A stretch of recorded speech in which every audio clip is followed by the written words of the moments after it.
tonight with some sticker shock. Get this, some $117,000 is now considered low income in San Francisco. Isn't that crazy? And it's driving more people here who are in turn driving up our cost of living. 13 Action News reporter Tom George is digging into how this trend could actually impact us. Tom.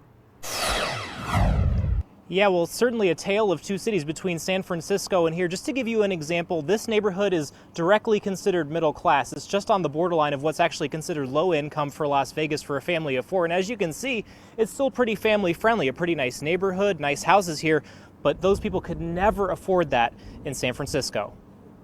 Call it a tale of two cities. Every day, more and more people moving to Vegas from San Francisco. The cost of living got so exorbitantly high that they really had no choice but to sell their house, and they couldn't believe how affordable the housing market was here in Nevada.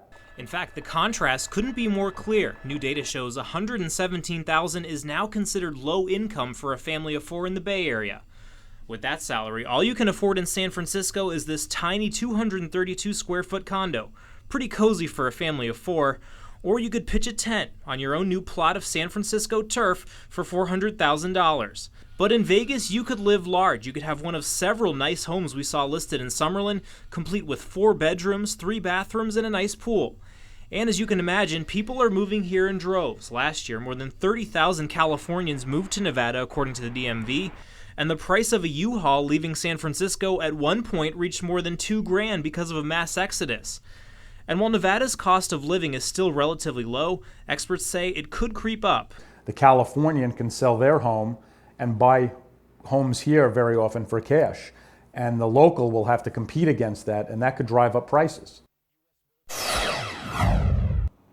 And you mentioned that sticker shock. I mean, it is pretty crazy with $117,000, but we did do the math. So if you factor in the cost of living, that $117,000 actually comes out to about $61,000 here in Las Vegas. But the threshold for our lower income is actually $50,000. So that means your dollar still definitely goes further here in Vegas. Reporting live, Tom George, 13 Action News. We did some digging and found the median household incomes in the valley. Now this right here is a breakdown by zip code. Well, households making the most, they're on the west side, making more than $100,000 a year. That is marked in this dark gray zone all the way out here. Now, on the opposite end, people living in the downtown, this dark red area right here, making less than $25,000 a year. So if you want to find out the average household income in your zip code, you could find this map right here on our website at ktnv.com.